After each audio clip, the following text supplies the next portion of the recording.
Hey guys, Bonnie, in this part 2 on how to create add-ons for Minecraft Bedrock Edition or Pocket Edition, however you guys like to call it. And in this tutorial, I'm going to be showing you how to create models so you can add them to your entities, blocks, items, or armor, or anything else you guys want to add them to. And in this tutorial, I will not be showing you how to add them into the game. That will be in separate videos. In this tutorial, I will only be showing you the basics on how to use Blockbench to create your models. I will also show you how to add textures to them. For this model, I made 2 textures for it. And I will also be showing you some basics on how to add animations to your models. Here I have one for when it's walking and another one for when it's running. And to do all of this, it's very simple. All you have to do is download and install Blockbench. So if you want to download Blockbench, it's very simple. You just have to go to blockbench.net. I'll leave the link for this in the description. And this will work on if you're on a computer or on a mobile device. If you're on a mobile device, the option that you're going to want to pick is this one that says Open in Web App. This will open up Blockbench directly on your web browser. You could also do this if you're on a computer. And if you're on a mobile device, you just want to go up here and it will give you the options to install the application. I would recommend that you install it because there's less of a chance that it will give you an error. And if you're on a computer, you just want to go here where it says download. And here it gives you 3 different options. If you're on Windows, Linux, or Mac, you just want to choose whatever operating system you're using. I'm using Windows, so I'm just going to click here where it says installer. It's going to download and then just install it. Once you have it installed, you will get a few different options here. All the tutorials that I'm be making are for Minecraft Bedrock Edition or Pocket Edition. So the option you want to choose is this one that says Bedrock model. You want to make sure you choose this one because it's the only one that's going to work. And then you're going to get this menu. The first option is just to give your file a name. Here you can name it whatever you want, but I would recommend naming it something that will help you identify the model. So if you were making like a table, just call it table or chair or whatever you want.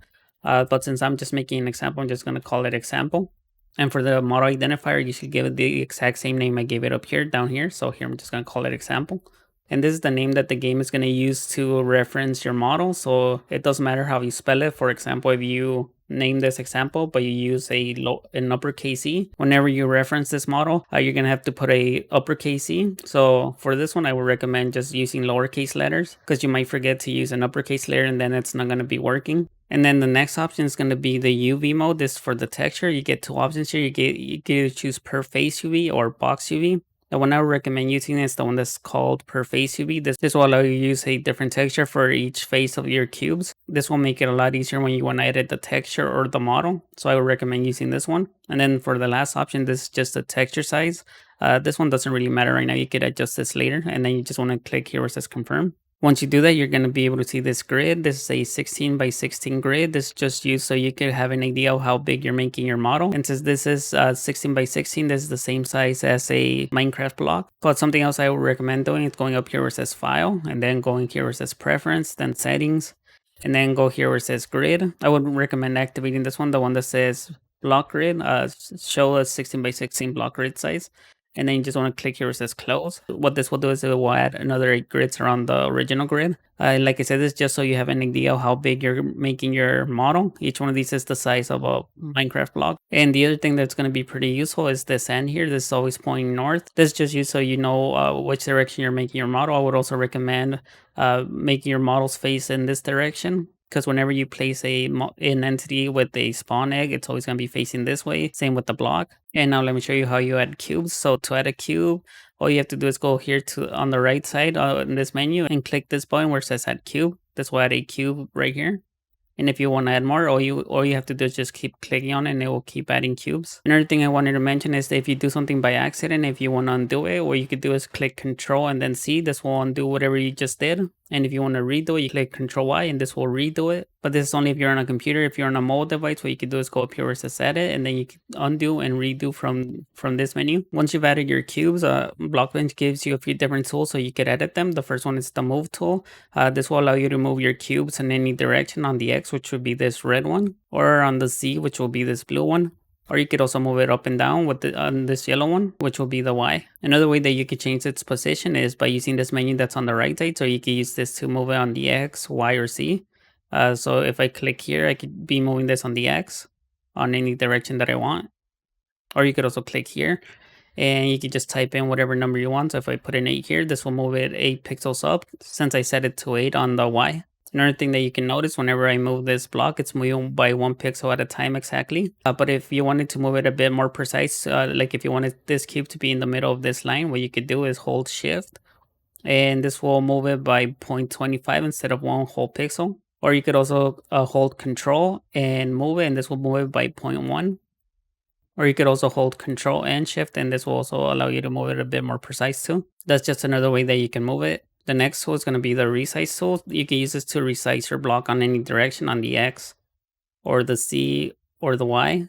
So you could just change the size however you want. Similar to the other one, you could also change the size from this menu here on the right side on the X, Y, or Z.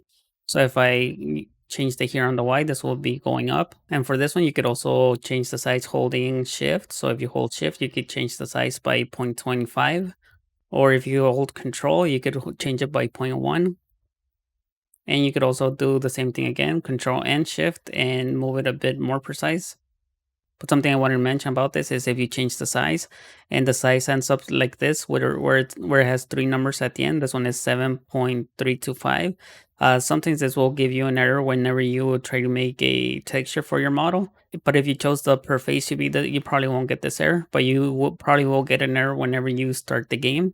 That error will not cause any problems. It's just an error that tells you that there might be an issue with your geometry. What I would recommend that you do is that you only use full numbers, like instead of 7.325, just use a 7, or also 7.5 will also work fine. This won't give you any issues.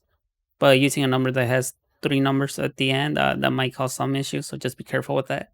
The next tool is the rotate tool. You can use this to rotate your block in any direction on the Y, X, or Z. So you could rotate your block however you want. Or you could also change the rotation from this menu on the right, same as the other tools. And another thing that you can do is if you press Z, this will change how the block looks. And if you press it one more time, this will make it transparent.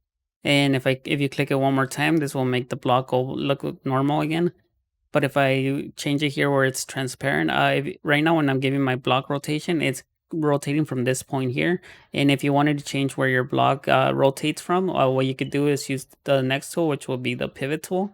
This will allow you to change the pivot point. So wherever you set this point, this is where your block will be rotating from. So if I place it on this corner and then I gave a rotation again, right now it's going to be rotating from this point.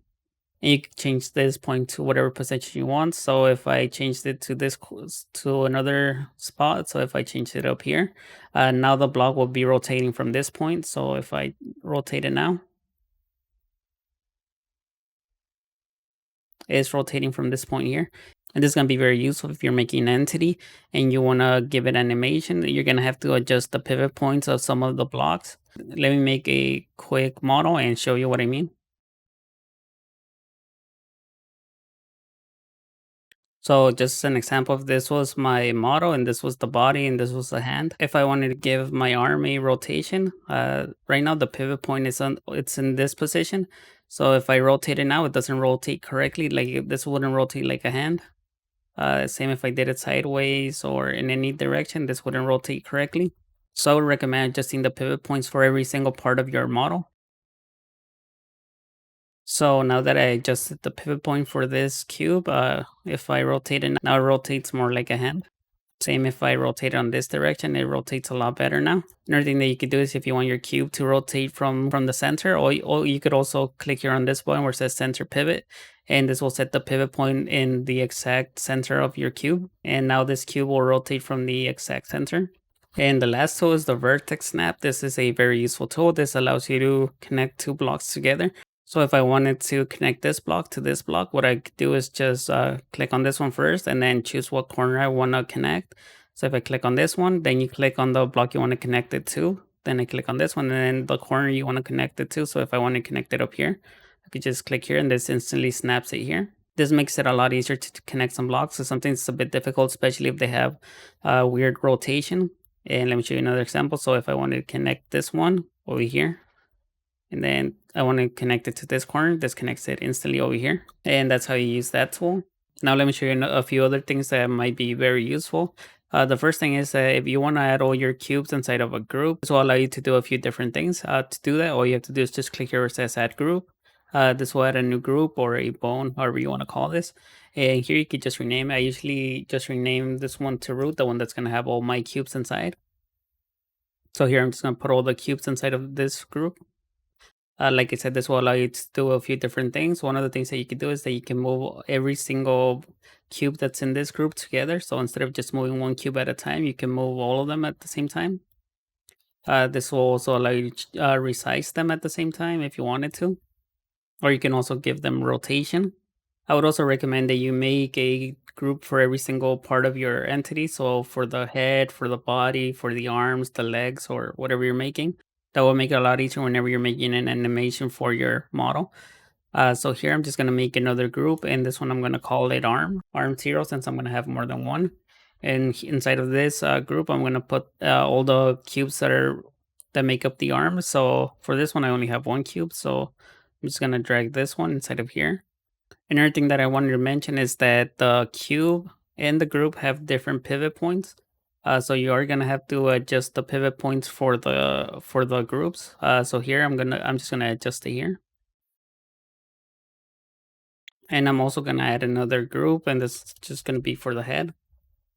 Another thing that you could do that is very useful is if this arm is gonna be the exact same on this side, what you could do is just duplicate it. So all you have to do is just click here and then click here where it says duplicate. This will duplicate the arm.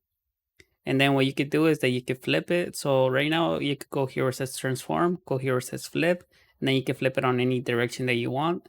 Right now I want this arm to flip on the other side, which will be on this red one, which will be the X. So I'm just gonna go here where it says flip and then X.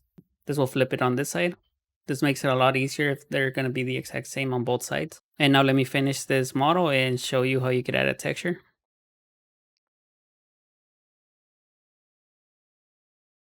Once I finish my model, another important thing is if you notice right now, part of this hand and the feet are below the grid. If you leave it like this, whenever you place your entity or your block, it's going to be flipping inside of the block below it. So what I would recommend doing is moving your entity up, making sure it's not below this grid. And to add a texture, it's going to be very simple. All you have to do is go here on the left side and click here where it says create texture. And first you want to give it a name. Here you can call it whatever you want. I'm just going to call it the exact same as my model. So I'm just going to call it example. And like I say, you give this whatever name you want. And then for the template, here you get 3 different options. You could choose solid color, which would just make the texture one single color.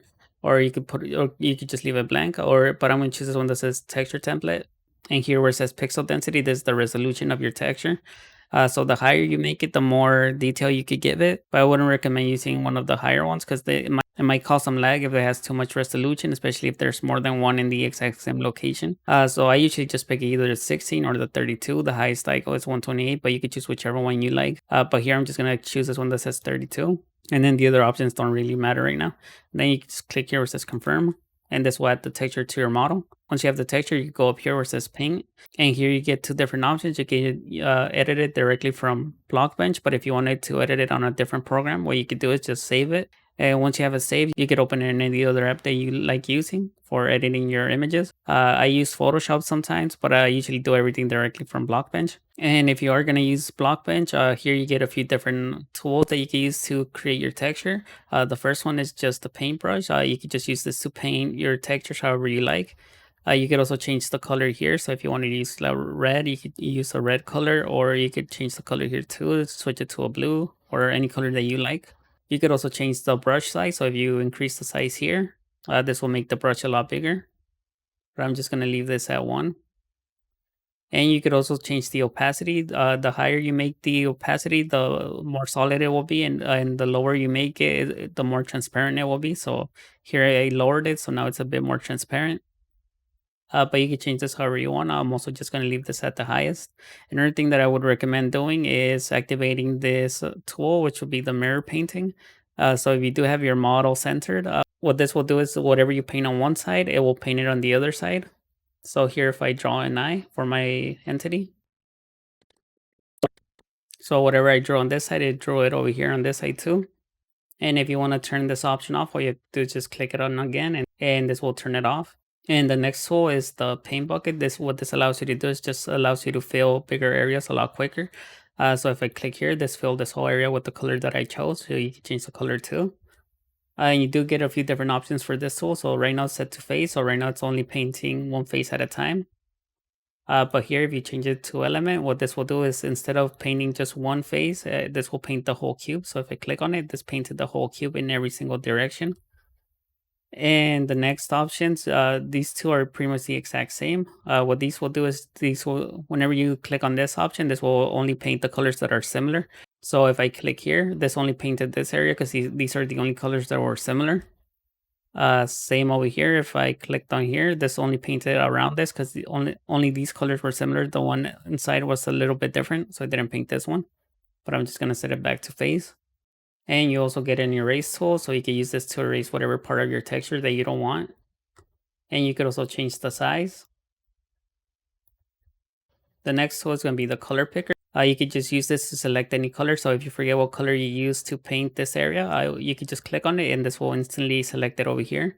So now if you switch back to like the paintbrush or the paint bucket, you could use this to paint in the exact same color. And just as another example, if I click here on this pink one, then now I'll be painting with the pink color, the exact same as this one. So that's how that tool is used. The next tool is so you could draw shapes. This one gives you 4 different options. You can either use a solid square, a square with only the outlines, or a circle, a solid circle, or a circle with only the outlines. So if I click here on this square shape, this one's a solid shape.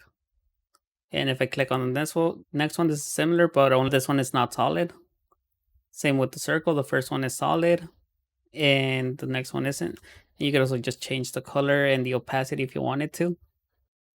And the next tool is so you could add gradients. So you could use you could add whatever color gradient you want. So if I chose this one just makes a gradient. I use this one a lot when I'm making shadows. And you could also change the opacity. So if it's too dark, you just change the opacity and make it a bit lighter. And that's pretty much how you use this one. Like I said, you can choose whatever color you want. And the last tool, this one's the copy and paste tool. This one's very useful. What this will allow you to do is that you can copy any part of your texture and paste it somewhere else. But you can't use it here. You have to use it over here in this menu here. So for example, if I wanted to copy this face and copy it to the other side over here, what I could do is just select the face, select what part of the texture I want to copy, and then just move it wherever I want. So I wanted to copy in back of this model. So now it's pasted over here. And that's how you can use this tool. Like I said, you can copy whatever part of your texture anywhere you want. And the last thing I want to mention is once you finish creating your model and adding a texture, what I would recommend is saving it as a Blockbench project. This will allow you to edit the textures or the model a lot easier if you're still working on it. But once you finished working on your model, if you want to add it to the game, you want to go here where it says export and then export it as a Bedrock geometry. That's the only one that's going to work. And that's pretty much it. I'll leave the download link for the models that I made in the description if you guys want to check them out. But if you guys have any questions or problems, you could just leave a comment, or you could also join my Discord. It will be a lot easier for me to help you there. And I'll make a separate tutorial on how to add the animations, or this video is going to be way too long.